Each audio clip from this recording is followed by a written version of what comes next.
Explosiones de lava, colapsos dramáticos y cascadas enteras que desaparecen. Oye, ¿qué está pasando? Paisajes icónicos desaparecen por todo tipo de razones. Las cataratas del Guaira, por ejemplo, eran una de las cascadas más ruidosas y poderosas del planeta y tenían más de 3 veces el volumen de las cataratas del Niágara de Nueva York. Estaban ubicadas en la frontera entre Brasil y Paraguay y tenían un caudal impresionante de 13.000 metros cúbicos de agua por segundo. Pero en la década de 1970, las autoridades de ambos países decidieron construir la represa de Itaipú, que ahora suministra una gran cantidad de electricidad a Brasil. La energía renovable es genial, pero esto se logra a costa de una de las mayores maravillas naturales de la Tierra. Las cataratas del Guaira fueron cubiertas por el agua creciente del embalse y desaparecieron para siempre. Cientos de personas se reunieron para despedirse y realizaron un ritual para recordarlas. A continuación, tenemos un favorito de Juego de Tronos, la Ventana Azul de Malta. Este magnífico arco de piedra caliza se adentraba en el Mediterráneo desde el siglo XIX. Nació gracias a la erosión marina de un acantilado de piedra caliza. Entre 1980 y los 2000, partes de la losa superior del arco ya se habían derrumbado y los pescadores no se acercaban con sus botes. Pero eso no detuvo a los turistas, quienes todavía caminaban por la parte superior a pesar de que todos sabían que el arco se estaba erosionando rápidamente. En marzo de 2017, durante una fuerte tormenta, todo se desplomó en el mar. Así, de un momento a otro, una obra maestra de la naturaleza de 28 metros se desmoronó en segundos. Nadie resultó herido, pero la isla de Gozo perdió para siempre su monumento más famoso. Ahora, solo los buzos pueden admirar las ruinas. Nuestro próximo destino, las terrazas rosa y blanca de Nueva Zelanda, eran escaleras naturales formadas gracias al agua rica en minerales que caía sobre la roca volcánica. Cuando el agua tocaba el aire más frío, esos minerales se endurecían muy rápidamente, tal como el azúcar se convierte en caramelo sólido cuando se enfría. Ese mismo proceso sigue ocurriendo hoy en lugares como Yellowstone, con todos esos géiseres humeantes y piscinas coloridas, pero peligrosamente calientes. En las terrazas blancas, agua hirviendo llena de sílice burbujeaba desde un cráter a unos 30 metros sobre un lago. Fluía sobre alrededor de 50 enormes escalones curvados. Al otro lado del lago, las terrazas rosas eran un poco más pequeñas, pero igual de impresionantes. Sus colores probablemente provenían de diferentes minerales del agua o incluso de pequeños microbios que vivían allí y le añadían un toque especial. Podías sumergirte en las terrazas como si fueran jacuzzis, pero en el siglo XIX parecía magia. Luego, en 1886, el monte Taragüera hizo erupción. Cenizas, lava, terremotos, y las terrazas desaparecieron, ya sea enterradas bajo capas de ceniza o hundidas en el fondo del lago Rotomajana. Vaya, lo dije bien. Mientras tanto, durante más de un siglo se pensó que se habían perdido para siempre. Pero en 2011 alguien afirmó haber encontrado partes de las terrazas bajo el lago, así que tal vez no están completamente desaparecidas, sino escondidas. Piedra libre. Si has visto La playa con Leonardo DiCaprio, definitivamente conoces este lugar. La Bahía Maya en la isla Fifile, en Tailandia. Después de que esa película se estrenara en el 2000, el lugar se volvió viral, antes de que existiera lo viral. Pronto, miles de turistas llegaban todos los días en lanchas rápidas con protector solar y basura plástica, lo que arruinó el arrecife de coral. En 2018, las autoridades tailandesas decidieron que era momento de cerrar la bahía.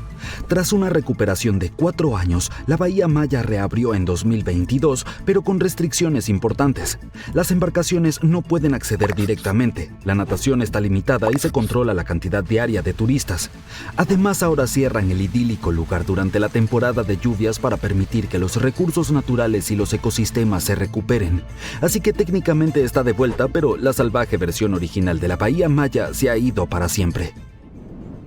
Mientras tanto, había una vez una enorme pared de acantilado en New Hampshire que se veía exactamente como el perfil de un anciano. ¿Lo ves? Tenía mandíbula, frente e incluso una nariz. Se llamaba La joven en el porche. No, en realidad no. Era el viejo de la montaña, formado por cornisas de granito en la cima de Cannon Mountain en Franconia Notch. Debido a un gran congelamiento y descongelamiento tras el retroceso de los glaciares hace 12.000 años, la roca tomó la forma de ese rostro de 12 metros de alto y 7 metros de ancho. La gente comenzó a escribir sobre él en los primeros años del siglo XIX y se convirtió en un símbolo de New Hampshire. Incluso aparece en las placas de los autos y en la moneda estatal, pero a pesar de todo el cariño del público, acrílico y de muchos intentos de reforzar las grietas con varillas de acero, cemento y cadenas, el rostro no pudo durar para siempre. Entre la medianoche y las 2 de la mañana del 3 de mayo de 2003 se derrumbó y desapareció para siempre. Un lifting geológico lo llamaría yo. Hoy puedes visitar Profiler Plaza y ver la recreación del perfil en el acantilado frente al lago Profile. El árbol más aislado del mundo se situaba solo en medio del desierto del Sahara, en Níger. El árbol de Ténere era literalmente el único árbol en 400 kilómetros a la redonda. Durante siglos, los nómadas lo usaron como una brújula natural que los ayudaba a cruzar el inhóspito desierto. Sus raíces se extendían increíblemente profundas para alcanzar el agua subterránea y se mantenía vivo en un lugar donde nada más podía crecer. El árbol solitario sobrevivió al calor del desierto, al viento y a las sequías durante siglos, hasta que un conductor de camión lo derribó en 1973. Sí, el despistado logró chocar contra la única cosa en pie en medio de la nada. Tal vez el conductor pensó que el árbol estaba cruzando la calle imprudentemente o algo así. De todos modos, ahora puedes ver algunos restos retorcidos del árbol en un museo y una escultura de metal se alza en su lugar original. Otro árbol, esta vez para nada solitario, se erguía tan alto como un edificio de 23 pisos en el Parque Nacional de Yosemite. A finales del siglo XIX, 2 hombres lograron cortar un túnel a través de la base de 8 metros de esta gigantesca secuoya. Todo era parte de una campaña para promover el turismo en automóvil y atraer más visitantes al parque. Y funcionó. El árbol túnel Wawona se convirtió en un verdadero imán turístico. Después de todo, ¿quién no querría una foto conduciendo un auto a través de un enorme árbol? Pero tristemente esta belleza cayó en 1969 bajo el peso de una fuerte carga de nieve. Tenía aproximadamente 2300 años en ese momento. Aún puedes verlo en el mismo lugar donde cayó. Busca el Fallen Tunnel Tree. Ahora, para variar, echemos un vistazo a un par de monumentos hechos por el ser humano.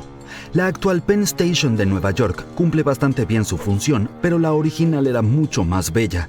Construida en el estilo Beaux Art, contaba con enormes cúpulas, altos arcos y elegantes columnas.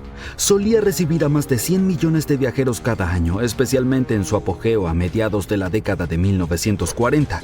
Pero las cosas cambiaron. A finales de los años 50, la gente comenzó a volar más y a conducir por las nuevas autopistas interestatales en lugar de viajar en tren.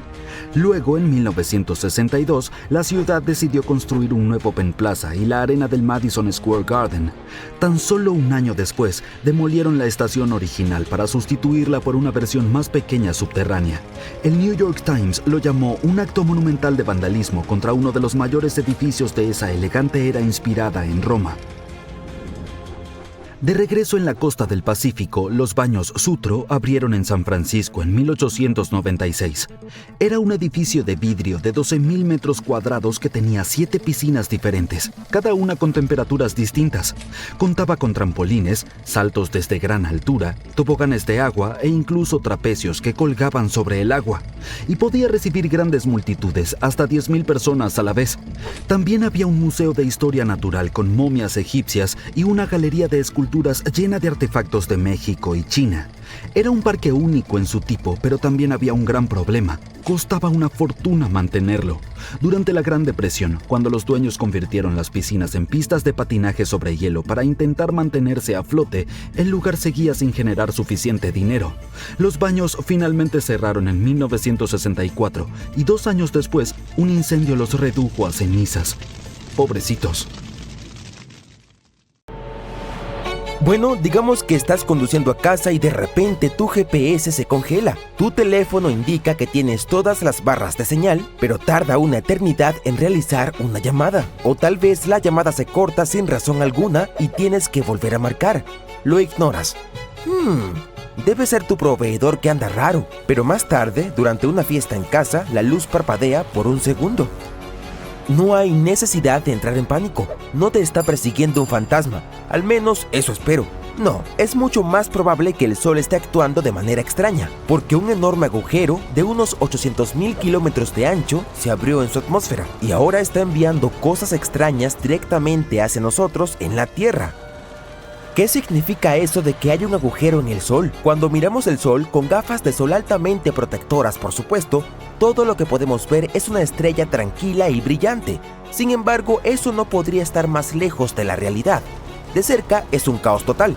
Su superficie hierve con tormentas magnéticas. Lazos de plasma se retuercen y se rompen, y de vez en cuando la capa exterior, llamada corona, se vuelve impredecible. Eso fue lo que ocurrió hace poco cuando una enorme región de la atmósfera del Sol cambió repentinamente de forma.